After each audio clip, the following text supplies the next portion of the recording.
Does God exist? According to St. Augustine. Welcome to the Summit Study Hall. I'm Dre, and that's the first of 5 questions we'll ask the medieval philosopher. He's one of my favorites that I've stumbled upon so far, so let's get right into it with a brief background of his life. St. Augustine was born in 353 to a pagan father and a Christian mother named Monica. He spent much of his adolescence and young adulthood trying to find his way amidst different ideologies and religious groups, before finally converting to Christianity. He then went on to become a bishop, furthering his studies and writings until his passing in 430. His 2 major works include his Confessions and City of God, both of which we'll use as references throughout our talks. The first focusing on the very existence of a higher power, which the philosopher dedicated most of his life to explaining and attempting to fully understand. It may seem redundant to ask St. Augustine his opinion of whether or not God exists, but even though we know his stance is a firm yes, let's see what brought him to such a conclusion in the first place. Passage number 1. Now God supremely exists, and therefore he is the author of every existence which does not exist in this supreme degree. No existence which came from nothing can claim to be equal to him. Nothing could exist in any way if it had not been created by him.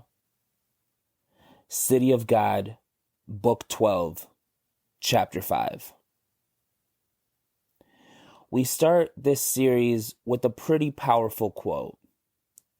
St. Augustine doesn't just claim that God exists, but that he exists supremely, as in nothing which also exists is on the same level. Because of that heightened status, he is therefore the very creator of everything else which exists after him. And indeed, nothing can exist without him in the first place.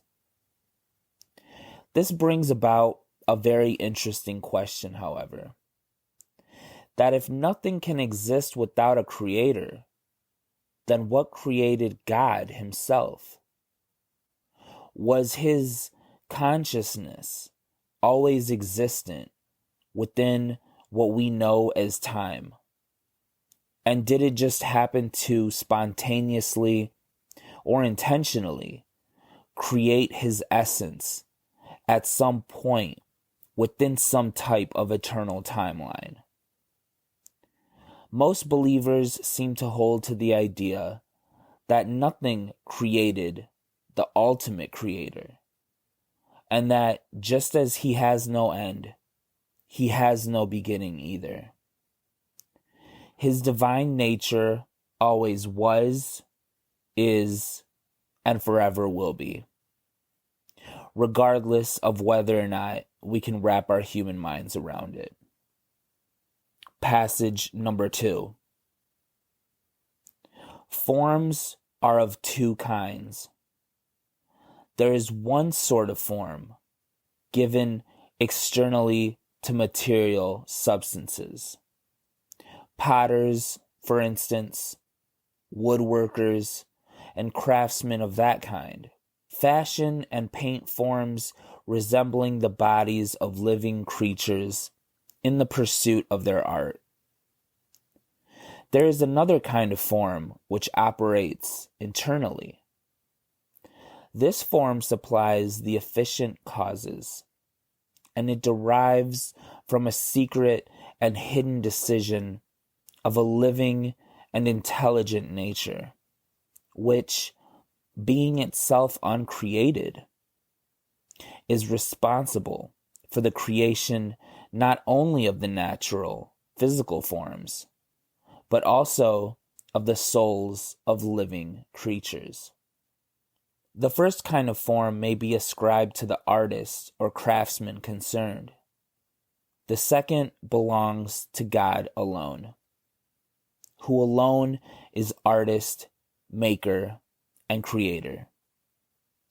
He needed no material from the world, nor help from angels, when he made the world itself and created the angels.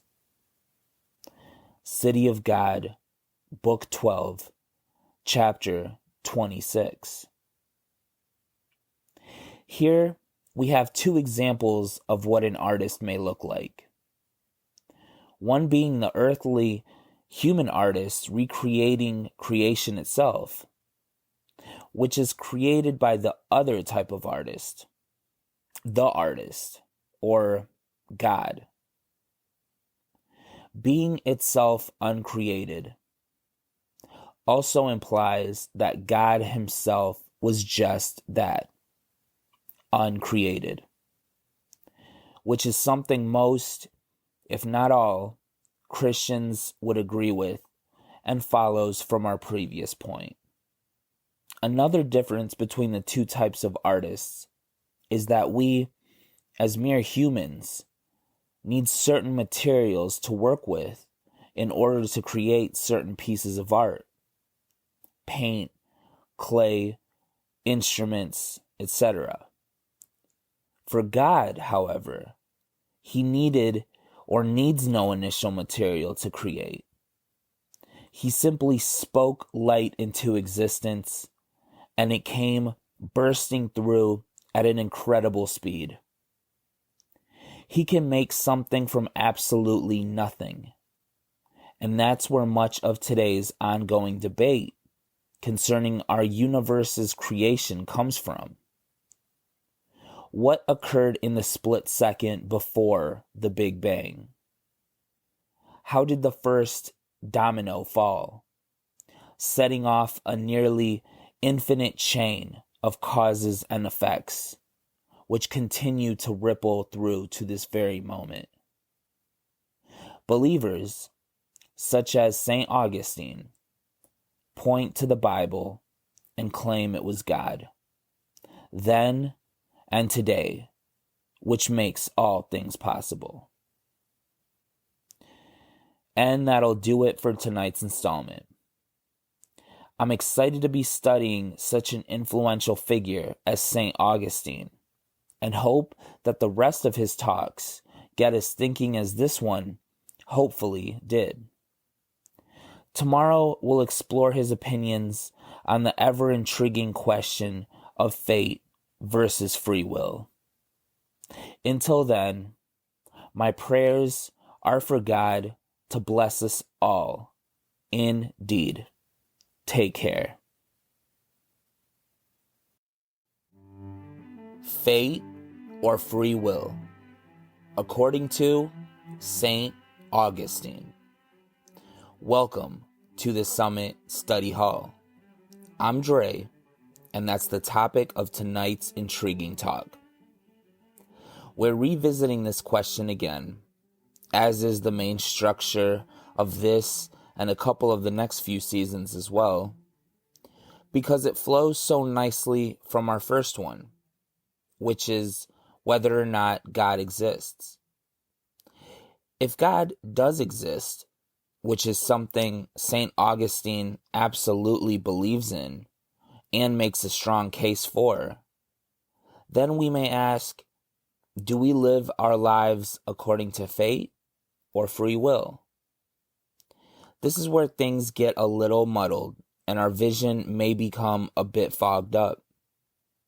So let's turn to the philosopher for some insight as we continue onward through our set of brilliant minds which shaped the medieval world. Passage number 1. We recognize a God who is supreme and true, And therefore, we confess his supreme power and foreknowledge. We are not afraid that what we do by an act of will may not be a voluntary act, because God, with his infallible prescience, knew that we should do it. City of God, Book 5, Chapter 9. The chapter this quote is pulled from is full of interesting and equally important statements. This specific passage, however, seems to be saying that although God foresees all things from his unique vantage point, this doesn't necessarily cancel out our free will, only that God had foreknowledge of it before we did. As we saw with Marcus Aurelius, the Stoics firmly believe that everything happens according to fate. And that's something else St. Augustine addresses in this chapter.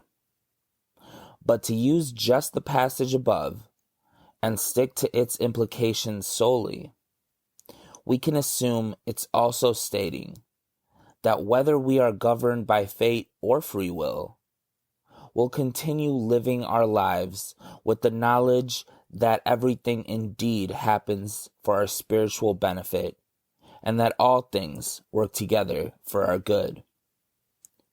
This is something that begins to point to compatibilism, which we'll speak about very briefly following our next quote. Passage number 2. There are those who use the name destiny to refer not to the conjunction of stars at the moment of conception, or birth, or beginning, but to the connected series of causes which is responsible for anything that happens.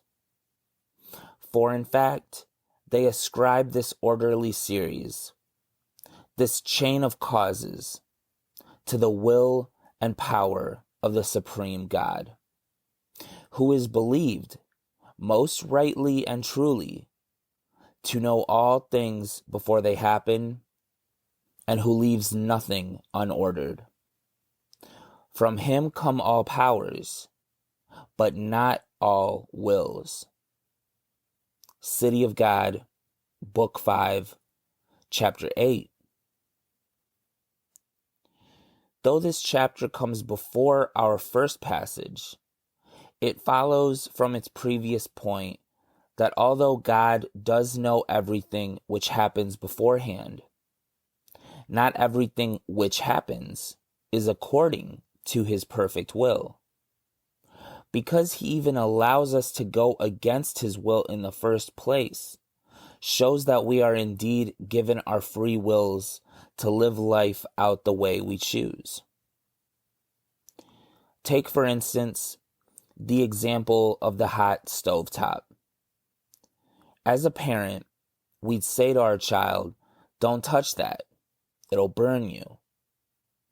The child is still free to do as they please, and just because they end up touching the hot surface and getting burned in the process, doesn't mean that it was according to the parent's perfect plan. And because of free will, it happened anyway. Like sin itself, the child then goes through the painful after effects of going against their parents' will. But again, it was of their own doing. Perhaps the gift of free will relates to our human necessity of having to go through certain things in order that we may feel the after effects on our own skin. Like scars, our mistakes and the memories they leave behind stay with us for much longer than mere advice does. The act of getting burned will stick inside someone's mind much longer than remembering their parents saying, "Don't touch the hot stove." Therefore, once the lesson is learned, there's a much smaller chance of it ever being repeated. Of course, like all good parents, and God being the greatest, His perfect will doesn't involve anyone getting burned. But because of free will, there are lessons, as we just mentioned, which help us on our path toward living with that much more righteousness. So, do we have fate or free will? St. Augustine says that we have free will, though it doesn't negate God's will for us either, which some may refer to as fate. The more we study this topic, the closer we'll get to compatibilism, which is what I personally believe in, as it states that we have both fate and free will, and that one doesn't cancel out the other. We'll get into the finer details of the ideology as we continue onward, but hopefully, by the end of this season or the next few seasons, we'll have a much better understanding of compatibilism, fate, and free will all around, and how they relate to the world we live in. So that'll do it for tonight's installment. I'm excited to see what St. Augustine has to say about the existence of evil, the definition of beauty, and the flow of time, as we'll continue on with his theories for another 3 talks before reaching the halfway point of our second season. Thank you for sticking it out with me as we delve into the same questions, but from much different viewpoints, on our quest to finding the ultimate truth. Until tomorrow, my prayers are for God to bless us all. Indeed. Take care. Why does evil exist? According to St. Augustine. Welcome to the Summit Study Hall. I'm Dre, and that's what we're going to explore tonight through the eyes of the medieval philosopher. There are a few more examples than usual tonight, so I'll try to keep my own opinions a bit shorter as well, so that we'll get through all of them reasonably quickly. So let's dive right into our first couple of quotes and see where St. Augustine's thoughts will take us tonight. Evil is nothing but the removal of good, until finally no good remains. Confessions, Book 3, Chapter 7. And our second passage is pretty similar to the first. Evil is merely a name for the privation of good. City of God, Book 11, Chapter 22. Perhaps one doesn't turn evil overnight, but that it is a slow, gradual decline into spiritual abyss, where there is no more light to make out anything at all. This is what I'm getting from these couple of passages, that everyone is born with both the light and the dark within them, and that evil is simply the blowing out of another lit candle, one at a time, until only the dark remains. It's a point that we'll revisit again toward the end of the talk, but the stereotypical idea of hell, with the fire and brimstone, may not be as accurate as it truly is. Of course, we can't know from this side of existence, but we can assume that true hell is an eternity spent without God by our side. Passage number 2. For you, evil does not exist. And not only for you, but for the whole of your creation as well. Because there is nothing outside it which could invade it and break down the order which you have imposed on it. Yet in the separate parts of your creation, there are some things which we think of as evil because they are at variance with other things. Confessions, Book 7, Chapter 13. This is an interesting passage because it's comparing and contrasting the thoughts of what is evil and what is good. Like a painting with multiple stripes representing both natures of the human existence, the entire overall painting is good and speaks of goodness. However, within that painting are different stripes, which, when placed next to each other, bring out the lightness or darkness of the others around it. Passage number 3. But God, who is supremely good in his creation of natures that are good, is also completely just in his employment of evil choices in his design, so that whereas such evil choices make a wrong use of good natures, God turns evil choices to good use. Thus, when the devil, who was good as God created him, became bad by his own choice, God caused him to be cast down to a lower station and to become a derision to the angels of God.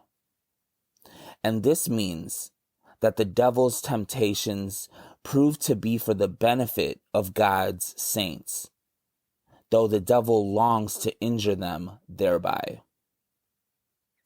City of God, Book 11, Chapter 17. This flows nicely from our previous point, because what I gather from this passage is that everything God creates is of a good nature, though when used wrongly, may produce an evil outcome, which brings it back to our free will, which we spoke of yesterday. The ultimate example of this perhaps being the creation of Lucifer himself, and how he used his good intention of being created to grow envious of his creator, and thus had an evil outcome. Even then, however, God used the situation to our good, because while the devil now does exist, it proves that God is that much greater when we choose the lightness instead of the darkness that the enemy proposes we should pursue. Passage number 4. The truth is that one should not try to find an efficient cause for a wrong choice. It is not a matter of efficiency, but of deficiency. The evil will itself is not effective, but defective. For to defect from him who is the supreme existence to something of less reality, this is to begin to have an evil will. To try to discover the causes of such defection, deficient, not efficient causes, is like trying to see darkness or to hear silence. Yet we are familiar with darkness and silence, and we can only be aware of them by means of eyes and ears. But this is not by perception, but by absence of perception. City of God, Book 12, Chapter 7.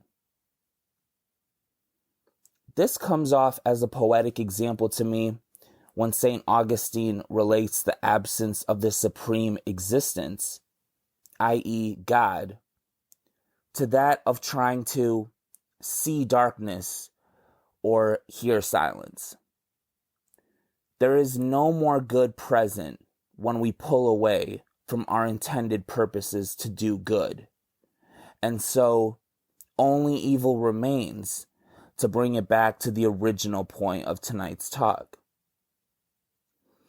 It's almost as if our senses were made only to pick up on the good aspects of nature, lightness, sound, etc. Much like our spiritual senses were made only to feel the warmth of God's goodness, to feel His presence near us.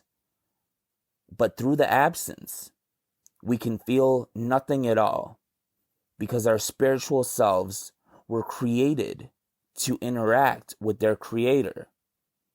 And perhaps that is what hell truly is: the complete absence of God. So with that, we come to another close of another installment concerning St. Augustine's ideas and theories. Tomorrow we'll tackle beauty once more in an attempt to see how aesthetics were viewed and defined in medieval times.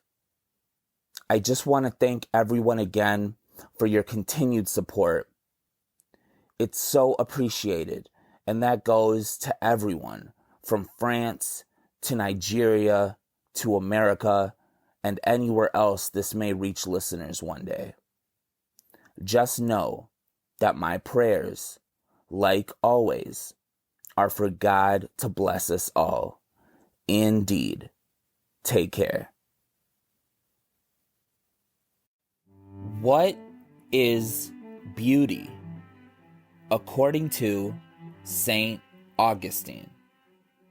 Welcome to the Summit Study Hall. My name is Dre, and that's the topic of the day for this installment. It's an interesting one, and as we've seen from our past two philosophers, everyone has a unique perspective on the matter. So let's see what St. Augustine has to say about it and get right into our first passage. I used to ask my friends, do we love anything unless it is beautiful? What then is beauty, and in what does it consist? What is it that attracts us and wins us over to the things we love? Unless there were beauty and grace in them, they would be powerless to win our hearts.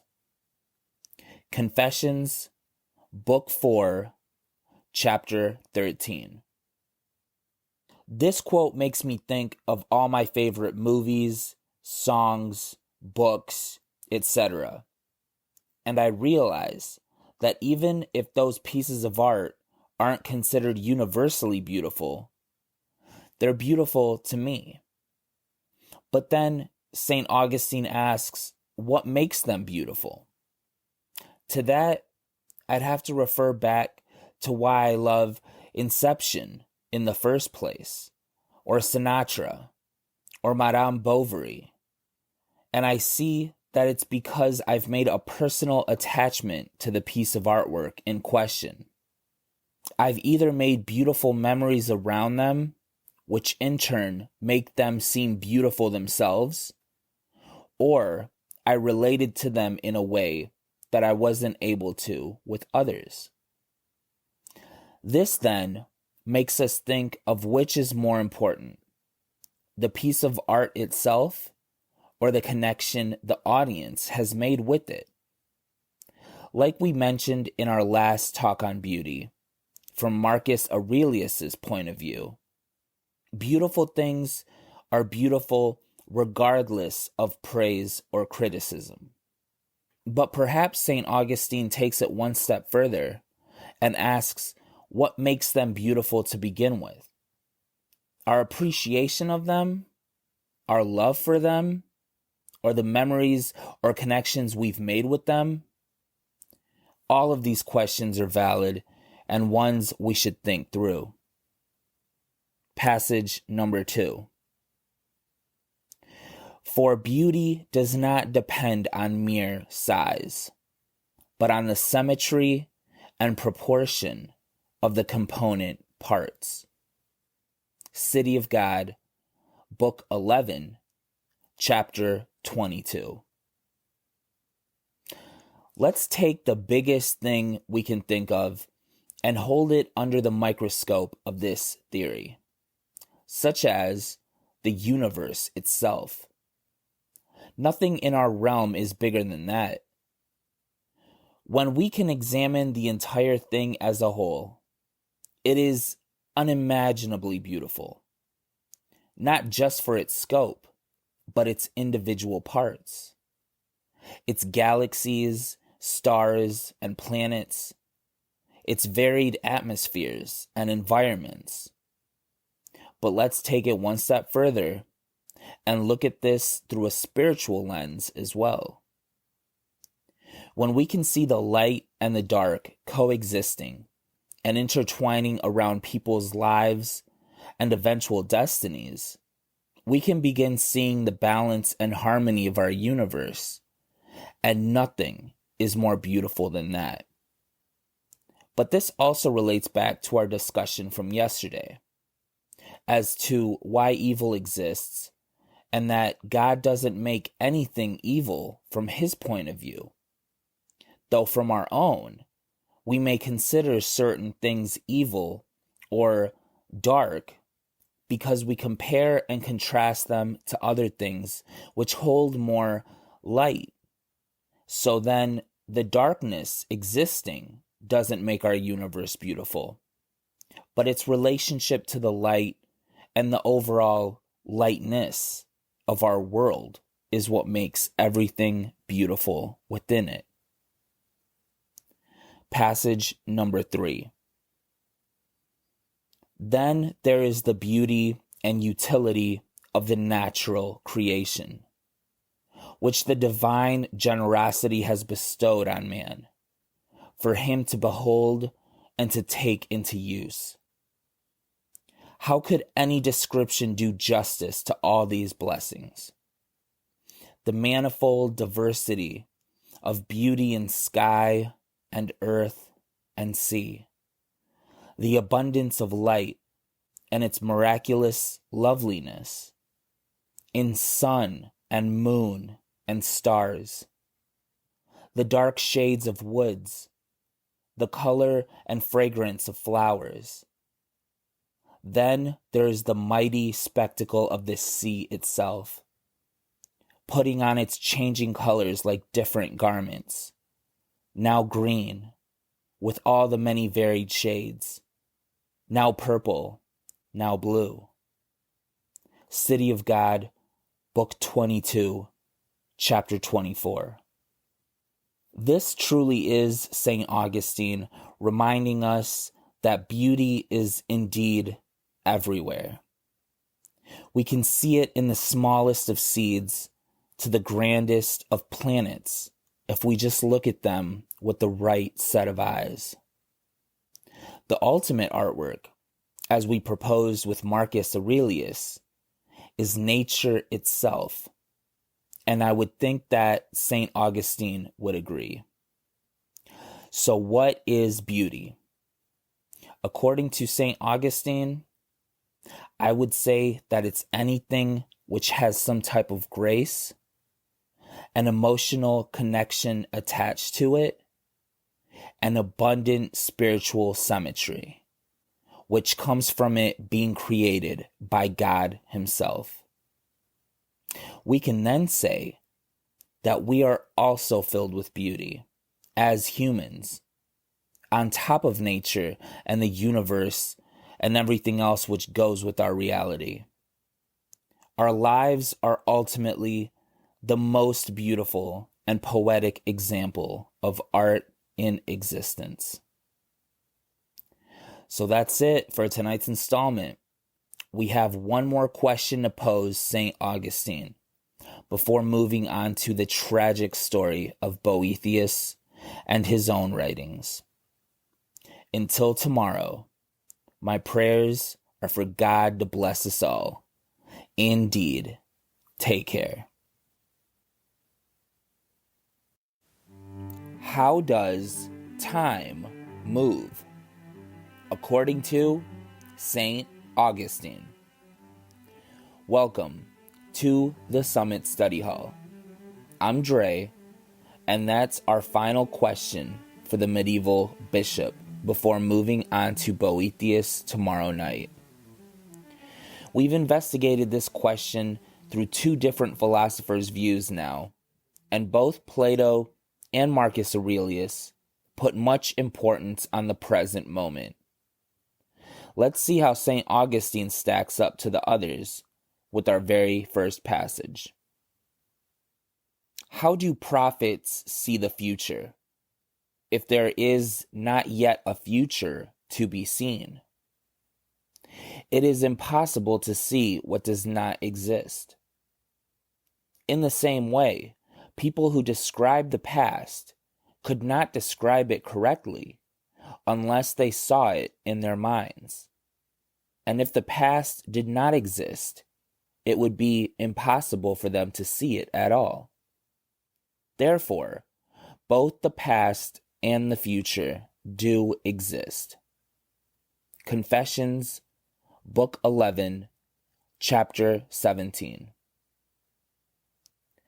This is as close as we'll get to a definite answer from St. Augustine regarding the flow of time. We've spoken briefly about compatibilism before, and this passage seems to agree with its stance, that all three, the past, present, and future, exist simultaneously along our collective timeline. This has many deep implications, not the least of which is whether or not the past still affects the future. But what about the future affecting the past?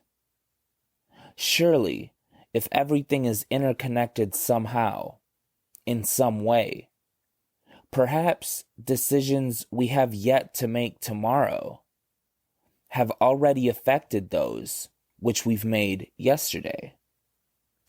It's an incredibly interesting thought, and one which we'll explore much more in our upcoming talks. Passage number 2. It might be correct to say that there are 3 times: a present of past things, a present of present things, and a present of future things.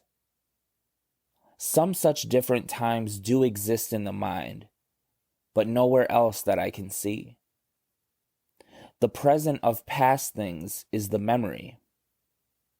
The present of present things is direct perception. And the present of future things is expectation. If we may speak in these terms, I can see 3 times, and I admit that they do exist. Confessions, Book 11, Chapter 20. It's always the present at some point in time on the completed spectrum of human existence. But whether it's now to us depends on whether or not we're actually there at that moment yet, or if we've already passed it.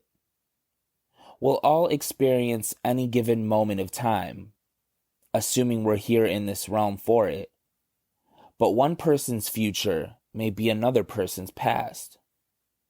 Still, they were the present for all of us at some point. These concepts of time can get so tangled up and confusing so quickly that our heads start spinning. But the bottom line can be said as this: there is no past or future in relationship to each individual moment. It's all in the present. But we move, our experiences move, and our perception of time moves forward, altering what the present moment was, is, or will be. Passage number 3. It is not that God's knowledge varies in any way, that the future, the present, and the past affect that knowledge in 3 different ways. It is not with God as it is with us. He does not look ahead to the future, look directly at the present, look back to the past. He sees in some other manner, utterly remote from anything we experience or could imagine. He does not see things by turning his attention from one thing to another. He sees all without any kind of change. Things which happen under the condition of time are in the future, not yet in being, or in the present, already existing, or in the past, no longer in being. But God comprehends all these in a stable and eternal present. And with him, there is no difference between seeing with the eyes and seeing with the mind. For he does not consist of mind and body. Nor is there any difference between his present, past, and future. God's knowledge has no change or variation. With him, there is no alteration or shadow of movement. City of God, Book 11, Chapter 21.